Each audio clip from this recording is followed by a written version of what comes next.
Baik, Assalamualaikum warahmatullahi wabarakatuh. Sahabat Nudiratalk, alhamdulillah malam ini kita jumpa kembali ya di acara Nudiratalk yang episode ke-30 ya, alhamdulillah. Dan kita kedatangan tamu yang luar biasa ini, jauh-jauh dari Makassar ya, Bapak Dr. Hewan Ilsan Arfan Nurgas ya. Beliau adalah usaha tentu sesuai dengan latar belakang pendidikannya ya, berkaitan dengan peternakan, kemudian obat-obatan hewan. Nah, nanti kita sapa beliau. Beliau ada juga bisnis ekspornya nih, bisnis ekspor apa yang diekspor ya. Baik, gimana kabar Pak Ihsan? Alhamdulillah sehat Bapak, alhamdulillah. Alhamdulillah. Bapak ya aman di Makassar. Ya, aman Pak, alhamdulillah aman. Ini semakin hari semakin aman, insya Allah. Insya Allah ya, siap. Tetap semangat. Iya, semangat kalau Pak, semangat. Pandemi segera berakhir, insya Allah. Insya Allah. Ya. Mudah-mudahan semuanya bisa kita lalui dengan baik. Semoga Allah mudahkan semua Bapak. Ya, amin. Ya. Baik, Pak Ilsan. Nah, ini kita berbagi nih ya dengan teman-teman para sahabat Nudiratalk ya, yang mereka berharap bisa mendapat pandangan atau wawasan baru berkaitan dengan bisnis ekspor khususnya. Ya, kita menghadirkan tamu-tamu dengan berbagai latar belakang usaha gitu. Nah, ini usahanya lain nih dari sebelum-sebelumnya, yaitu berkaitan dengan peternakan dan obat-obatan dengan hewan. Sebenarnya apa bisnisnya yang digeluti nih Pak Ilsan, silakan. Saat ini kita menggeluti bisnis obat hewan Bapak. Obat hewan, vitamin, premix, dan semua kebutuhan kesehatan yang dibutuhkan oleh hewan ternak umumnya seperti itu. Jadi kita menyediakan antibiotiknya, vitaminnya, terus kemudian premix campuran dengan pakan. Terus juga kita mendampingi teman-teman peternak agar produksi mereka bisa tetap bagus, bisa tetap memenuhi standar-standar kebutuhan nutrisi dan lain-lain seperti itu, gitu Pak. Seperti itu kurang lebih. Ya, itu ternaknya ternak unggas ya? Tidak juga di unggas. Sekarang ini kita sudah merambah di tambak, di akuatik Pak. Satwa akuatik juga, terus kemudian hewan besar. Cuman memang kalau di hewan besar ini kita sedang ada cobaan, ini ada PMK gitu Pak. Tapi ya, tapi justru ya itulah artinya, mungkin di satu sisi bisa jadi musibah buat yang lain, tetapi Allah itu kan maha adil gitu Pak. Jadi di satu sisi lain dengan musibah itu memberikan rezeki buat yang lain. Nah, dengan ada wabah PMK ini saya jadi berpikir, wah harus bikin desinfektan nih. Nah, gitu kan seperti itu. Nah, betul, gitu. Ya. Jadi ya alhamdulillah semua disyukurilah dalam setiap keadaan. Iya, Bapak. Iya. Baik. Kemudian gimana ceritanya berkaitan dengan ekspor nih? Itu yang diekspor produk yang mana, Pak? Ternaknya atau obat-obatannya atau apanya? Yang kita ekspor kemarin itu sempat kita ekspor beberapa kali itu, tapi saya pertama ingin mengucapkan terima kasih dulu nih, Pak. Artinya kan terima kasih ke Bapak Nur Samsu tentunya ya. Ini mentor kami yang pertama kali yang memperkenalkan ekspor itu seperti apa. Karena dulu saya tidak pernah terbayang mau ekspor sama sekali, boro-boro mau ngekspor Pak. Memikirkannya saja itu saya tidak pernah gitu seperti itu. Tetapi kemudian setelah bergaul dengan teman-teman di KPMI, terus kemudian ada acara atau kegiatan dengan KPMI, dan waktu itu Pak Nur Samsu juga sebagai mentor, sebagai coach pada acara pelatihan ekspor itu, saya jadi termotivasi. Yang di pikiran saya waktu itu yang namanya ekspor itu kan harus dengan kontainer penuh, harus dengan jumlah yang sangat besar, segala macam. Saya ada satu kalimat yang sampai hari ini itu masih segar dalam ingatan saya, masih terngiang-ngiang saat Pak Nur Samsu mengatakan, ya walaupun 1 kilo itu juga namanya ekspor. 1 kilonya emas gitu kan. Seperti itu kurang lebih. Jadi saya hewan mahal. Nah, gitu seperti itu. Jadi setelah ini yang saya inikan pertama kali itu obat hewan gitu Pak, antibiotik waktu itu kita kirim ke Pakistan. Alhamdulillah. Itu 2 sampai 3 kali ke Pakistan waktu itu. Itu sebelum pandemi, Bapak. Antibiotik umum, masih antibiotik dan vitamin aja sih waktu itu. Ke premixnya belum. Iya. Ya, ya. Nah, kemudian kan tadinya bermain bisnis di dalam negeri kan, Irsan ya, ke Iya, betul, betul ternak ya, tapi ya. memang sudah mencakup berbagai daerah ya, tidak hanya di Sulawesi Selatan, tapi juga mana Pak Irsan nih.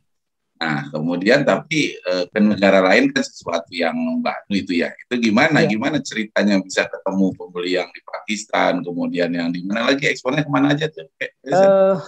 Kemarin yang kita sudah jajaki itu, kalau ke Pakistan kita sudah ngirim, Bapak. Terus kemudian ada ke mana nih? Ke Bangladesh.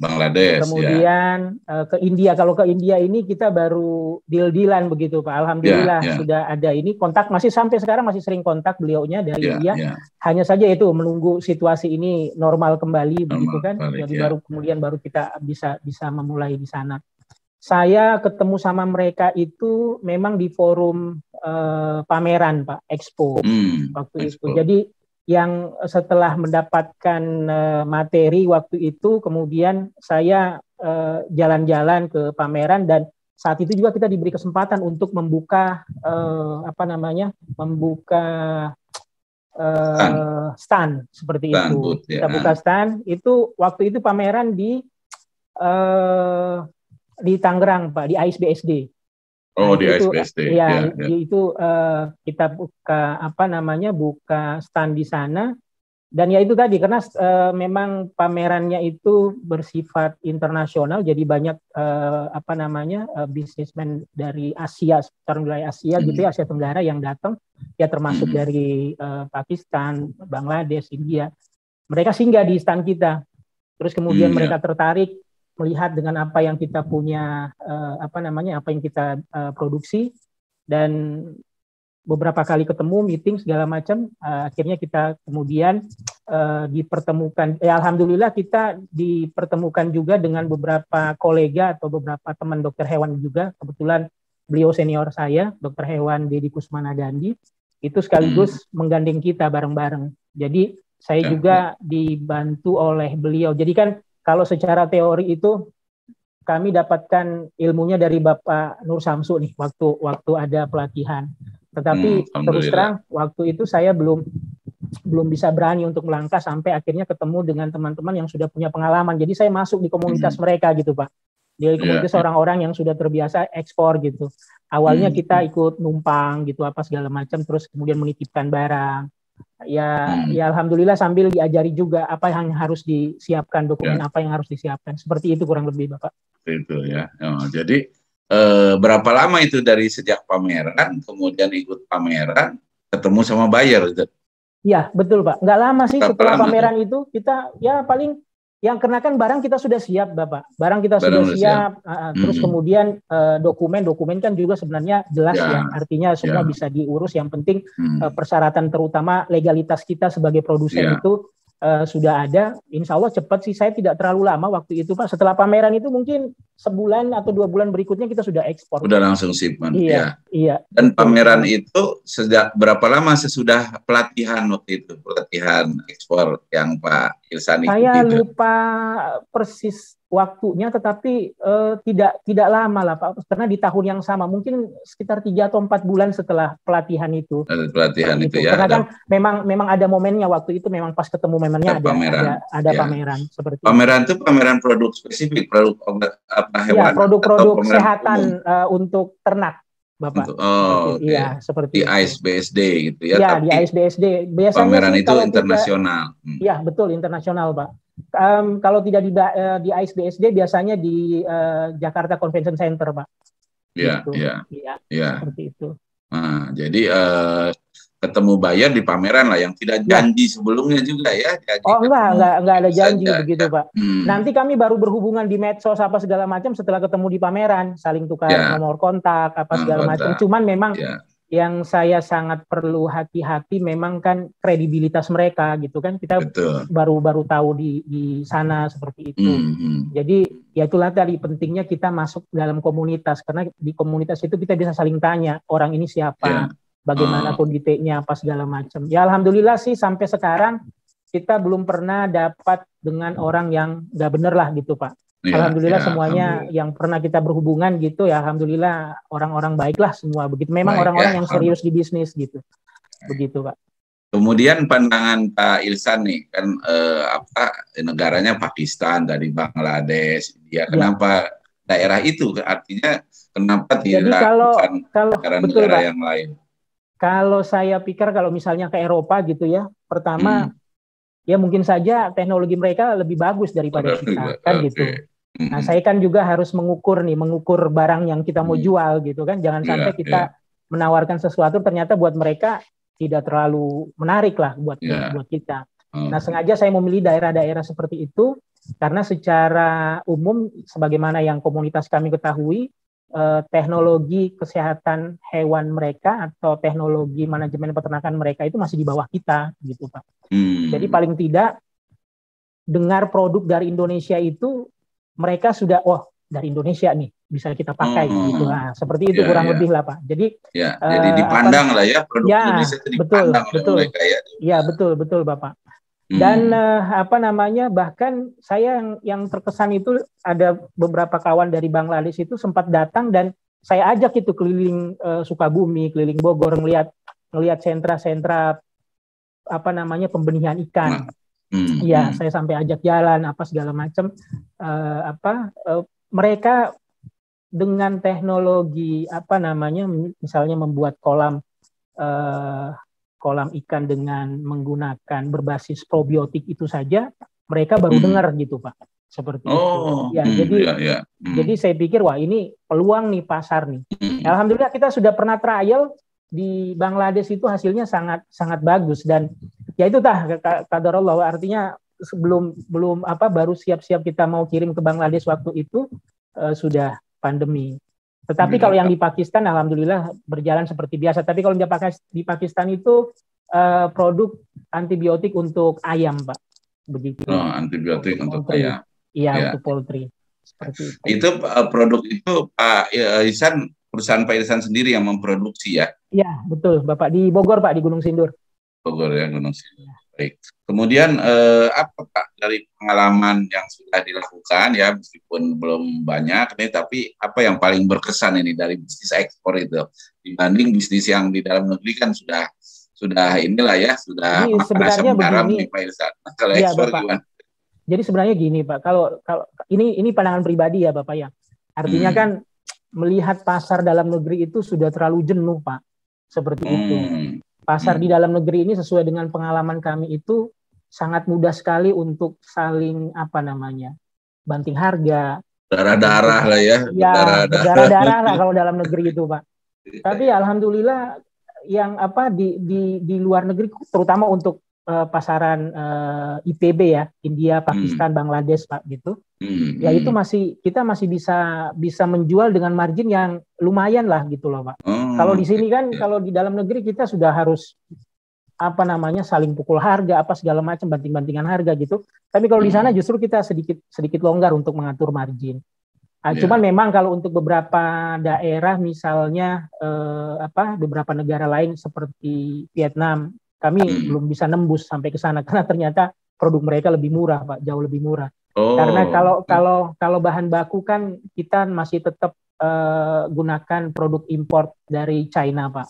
Nah, harga beli kita, bahan baku kita dari Cina itu masih lebih mahal jika dibandingkan harga belanja teman-teman di Vietnam itu dari Cina. Nah, itu mereka karena lebih dekat juga karena ya mungkin satu lebih dekat, satu mungkin jarak lebih dekat, terus yang kemudian mungkin di antara kedua pemerintahan mereka kan ada perjanjian yang bisa menguntungkan pedagang-pedagang di sana lah gitu kan Pak. Produsen-produsen di sana seperti itu. Nah, sehingga kita waktu itu sebenarnya sih pasar Vietnam itu lumayan luar biasa begitu, tapi tadi situasinya juga memang kita tidak bisa ini, sehingga kita lebih ini ke daerah seputar India, Pakistan atau Bangladesh.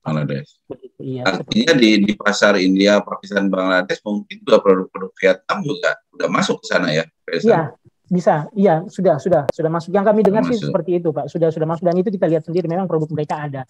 Cuman ya itu tadi artinya begini, saya juga kan membangun dari sisi komunitas gitu Pak kan. Di sana kan juga ya karena saya Muslim, ada komunitas masyarakat Muslim di sana ya bisa masuk lah dari sisi sana gitu seperti itu. Iya, kurang lebih lah seperti itu. Ya. Kemudian apa hal-hal yang kritis yang harus diwaspadai juga dalam berbisnis ekspor dibandingkan pengalaman Pak Ihsan kalau di dalam negeri? Kalau yang paling kritis, yang paling pasti, kalau di dalam negeri kan kalau kita dagang dengan orang, transaksi bisnis dengan orang, kalau ada masalahnya kan kita masih bisa nyari itu Pak orangnya. Dicari kan, orangnya ya betul. Tapi kalau di luar negeri ada masalah, wah repot itu urusan Pak, gitu kan. Jadi yang paling kritis, yang paling pasti harus kita lebih dahulu tahu adalah dengan siapa kita berhubungan. Itu barangkali yang paling penting. Reputasi orangnya ya. Reputasi orangnya atau betul, perusahaannya Pak. Betul, juga. Pak. Ya. Kita jangan jangan mudah terpesona dengan penampilan pertama begitu Pak. Seperti itu kan kadang-kadang kita kalau masih baru ketemu ditraktir makan di restoran mewah lah apa segala macam, diberikan hotel lah apa segala macam. Ternyata reputasi orang ini buruk kan gitu. Mereka berpikir saya ngeluarin duit mahal untuk servis dia, untuk memancing dia ngirim barang dulu ke saya tanpa misalnya saya bayar dulu atau apa segala macam. Dan ya kalau lihat dengar dari teman-teman komunitas itu terjadi, ada teman kita yang memang sempat kecolongan gitu seperti itu. Karena hanya percaya di depan seperti itu. Jadi saya pikir yang paling pertama yang paling utama adalah mengetahui dengan siapa kita berbisnis. Kemudian yang kedua mungkin yang paling penting adalah aturan dari negara yang akan kita tuju. Seperti itu. Iya, saya pikir seperti itu aturan, karena ada beberapa contoh misalnya dengan bisnis saya kita memproduksi antibiotik, mungkin ada jenis antibiotik tertentu yang di negara lain sudah tidak boleh digunakan seperti itu. Nah, itu yang harus kita pahami betul-betul. Terus kemudian mungkin yang ketiga paling kritis menurut saya ya, sebelum melakukan kegiatan ekspor impor itu harus ya paling tidak memperdalam pengetahuan ekspor impor, terutama dari soal sisi pembayaran gitulah Pak ya, barangkali ya. Betul. Karena ini seperti yang saya katakan tadi, kita harus betul-betul mengetahui bagaimana posisi kita nanti saat terjadi transaksi. Jangan sampai posisi kita lemah. Seperti itu. Ya mungkin yang paling aman kalau pembayaran mungkin LC barangkali Pak ya. Jadi buat sahabat Nudiratalk ya, jadi ya apa yang disampaikan Pak Ihsan itu perlu diwaspadai. Yang paling kritis dari seluruh transaksi kan kita berharap dapat untung kalau dibayar ya. Jadi pembayarannya harus aman, Terus tentang tadi reputasi calon buyer kita perlu diketahui teman-teman sahabat Nudiratalk, di luar negeri ya kita punya, Indonesia itu punya perwakilan perdagangan namanya ya, tingkat perwadak. Itu ada ITPC, Indonesian Trade Promotion Center, ada lagi Atase Perdagangan. Kita bisa bertanya kepada mereka, kami mau bertransaksi dengan perusahaan anu. Nah, mereka dengan senang hati ya, beberapa kali saya meminta mereka, dan mereka dengan senang hati itu mengecek ya, perusahaan ini reputasinya seperti apa, karena mereka ada di sana. Indonesia itu punya ada di 46 titik kalau saya tidak salah di seluruh dunia, ITPC dan Atase Perdagangan. Gitu ya.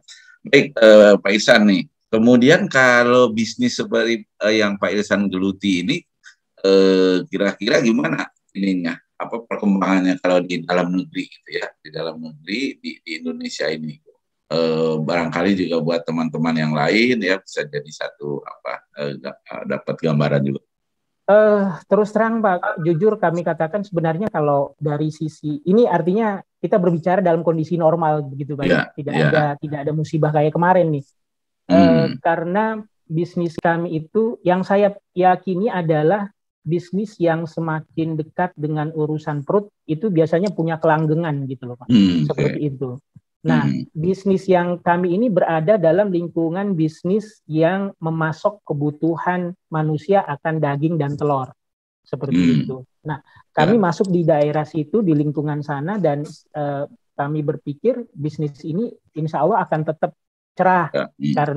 Karena sepanjang apa namanya, sepanjang manusia itu membutuhkan daging dan telur, dan apalagi ini mereka telur ini kan sumber protein hewani yang paling murah dan paling gampang untuk didapatkan. Jadi saya pikir bisnis ini akan tetap punya kesempatan untuk berkembang lebih baik lagi, seperti itu, Bapak. Ya. Jadi, bagaimanapun prospek tetap berprospek ya, bisnis yang berkaitan dengan perut ya, dengan makanan, dengan pangan ya, dengan pangan betul, ya, yang nggak pernah berhenti pasarnya tentu. Ya, adapun di dalamnya ada lika-liku, ada apa ya, itu namanya juga bisnis ya, Pak Ihsan ya, yang justru harus dicari celahnya itu. Betul, Bapak. Dinamikanya seperti itulah, romantisme berusaha. Berusaha ya. Ya, baik sahabat Nudiratalk. Nah, sekarang kita mau dengar juga dari Pak Ihsan ya.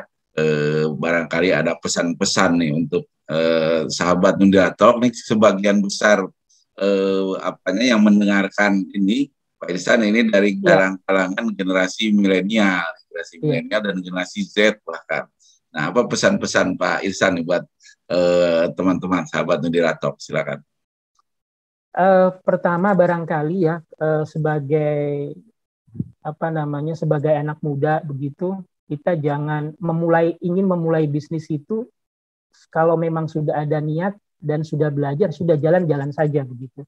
Jangan terlalu banyak berpikir nanti akan begini, nanti akan begitu, seperti itu. Orang-orang maju, orang-orang tua kita yang punya bisnis maju di sebelum kita, saya pikir mereka punya keberanian untuk itu. Kalaupun nanti memang ada risiko ya, semua bisnis pasti punya risiko. Tetapi yang paling penting adalah kapan kita memulai. Karena kalau masih di dalam catatan saja, ya kita tidak akan memulai itu nanti. Yang penting kita sudah punya keinginan, sudah punya kemauan, kita maju saja. Langsung action gitu ya. Langsung action. Mungkin sebagian teman-teman selalu bukan menjadikan alasan mungkin akan terhalang dengan faktor modal. Saya dulu memulai di 2006 itu tidak dengan ada modal sama sekali, Pak. Makanya saya bilang kita harus membina hubungan pertemanan, membina hubungan dengan komunitas. Karena kadang-kadang ada saja orang, wah saya punya uang nih tapi nggak tahu mau diapain gitu kan. Nah kita punya kemampuan, kita punya celah, kita punya akses, ya kita manfaatkan uang itu. Mari kita kerjasama, kolaborasi begitu kan. Memang tidak bisa semuanya kita berjalan one man show. Kita punya modal, kita yang lakukan, kita yang bekerja. Mungkin kolaborasi itu bisa menjadi jalan keluar. Jadi orang lain yang punya modal, kita yang jalanin, seperti itu. Terus yang paling penting yang kedua adalah mungkin barangkali perlu banyak-banyak bersedekah, Pak Nur Syamsul. Ini saya punya pengalaman yang sangat manis dengan sedekah itu. Artinya bukan mau menceritakan soal amalan sedekah itu, tidak. Tetapi dengan sedekah kita itu, insya Allah ada saja jalan lah kalau dalam urusan dengan bisnis. Jadi saya dan teman-teman membangun pabrik di Gunung Sindur itu bukan dengan modal sendiri. Itu kurang lebih modal sekitar 15 miliar, Pak. Saya tidak punya uang sejumlah itu, boro-boro 15 miliar. Saya dulu keluar dari PNS 2010 itu, gaji PNS berapa sih? Kan gitu. Setelah itu saya keluar, kemudian suatu hari saya singgah sholat maghrib di sebuah masjid pinggir kota gitu. Kemudian saya selesai sholat, keluar, ada seorang bapak yang mencari-cari sendal lah gitu. Ternyata sendal beliau hilang gitu kan. Mungkin ada yang lupa salah make terus dibawa pulang begitu ya. Saya bilang, saya tanyakan ke bapak itu, Pak, bapak pakai saja sendal saya. Dan waktu itu memang sendal baru saya beli, Pak, baru kemarin, baru semalam, Pak. Lumayan dari hasil bisnis jualan DOC anak ayam. Harganya lumayan gitu kan. Ya kurang lebih 500 atau 600 ribu waktu itu harganya. Saya kasih bapak pakai saja sandal saya ini. Saya bilang seperti itu. Loh, ini sandal yang bagus, jangan apa sih? Tidak, Pak, bapak pakai saja. Bapak rumahnya masih jauh. Saya dekat sini, nanti tinggal pulang, saya jalan kaki juga enggak apa-apa. 1 atau 2 hari setelah itu, Bapak, percaya atau tidak, saya ditelepon oleh seorang investor, orang Jombang, Jawa Timur, Pak. Udah kenal, belum kenal sebelum? Sebelumnya belum kenal, tapi kan tidak ada pembicaraan bahwa beliau mau nitipkan modal ke kita. Beliau nitipkan modal pertama itu 1 miliar, Pak. Dia katakan kepada saya, Pak Dokter, ini kita bagusnya ada bisnis apa ya? Nah, ini saya ada uang segini, kita mau apakan ini? Pak, ini kan gayung bersambut, Pak. Saya ada keinginan untuk ingin punya bisnis sendiri, karena sebelumnya memang kita sudah berada di bisnis ini, tapi masih trading, Pak. Belum punya pabrik. Ya, kami diberikan 1 miliar itu, uang itu yang kemudian kita jadikan modal awal di tahun 2012 waktu itu. 2012. Nah, setelah itu bertambah terus, kemudian beliau terus menambah modalnya hingga 15 miliar kita bikin di Gunung Sindur. Itu kekuatan sedekah luar biasa gitu, Pak. Seperti itu, dan sampai sekarang masih kita layani. Saya cuma berpikir waktu itu, andai saja saya kasih semua yang saya miliki, mungkin modalnya bisa lebih besar lagi, Pak. Seperti itu. Iya, benar. Nanti buat sahabat Nudilatok, cari-cari orang yang kehilangan sendal di masjid ya. Ya, jadi apa yang disampaikan Pak Irsan tadi ya, satu yang paling penting itu ya, jangan berhenti bersedekah ya. Kemudian tadi yang sebelumnya yaitu kolaborasi ya, tidak bisa kita apalagi di dunia bisnis ingin maju sendiri, tidak bisa ya, kita perlu perlu teman, perlu komunitas ya, perlu bergaul, penting karena, dan di dalam hadis kan juga ada ya, kalau orang yang senang bersilaturahim maka rizkinya akan ada dimudahkan rizki dan panjang umur ya.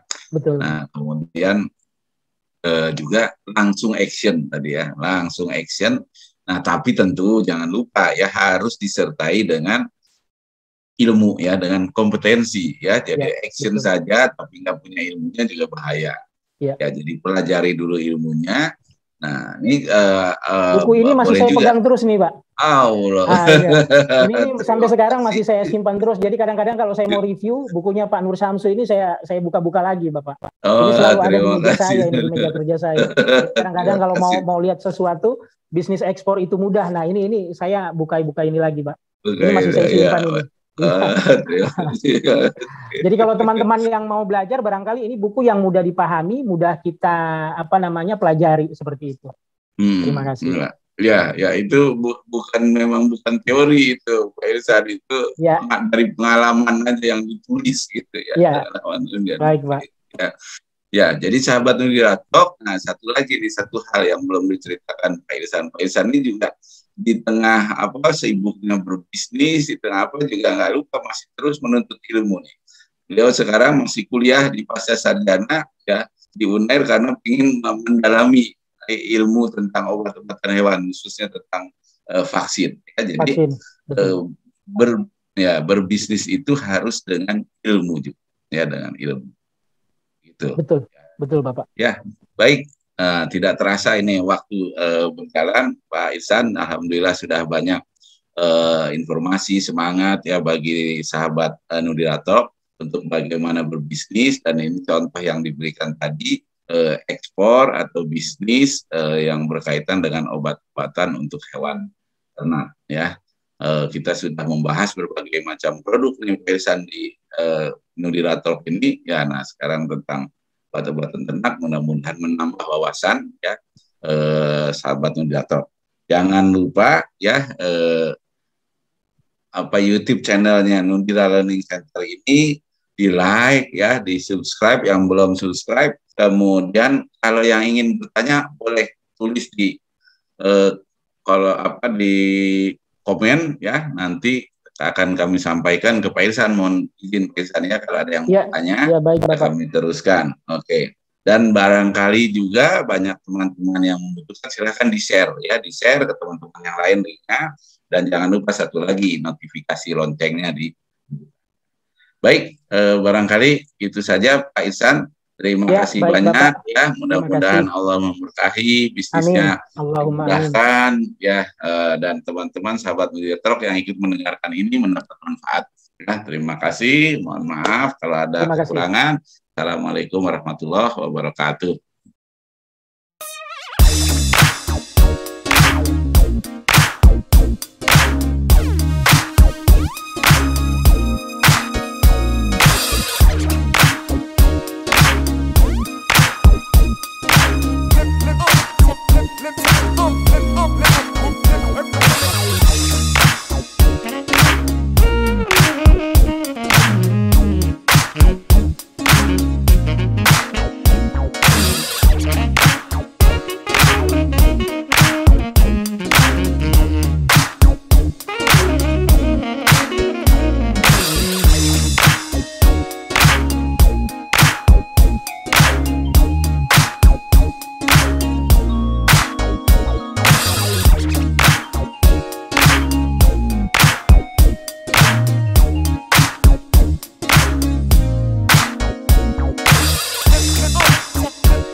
up now.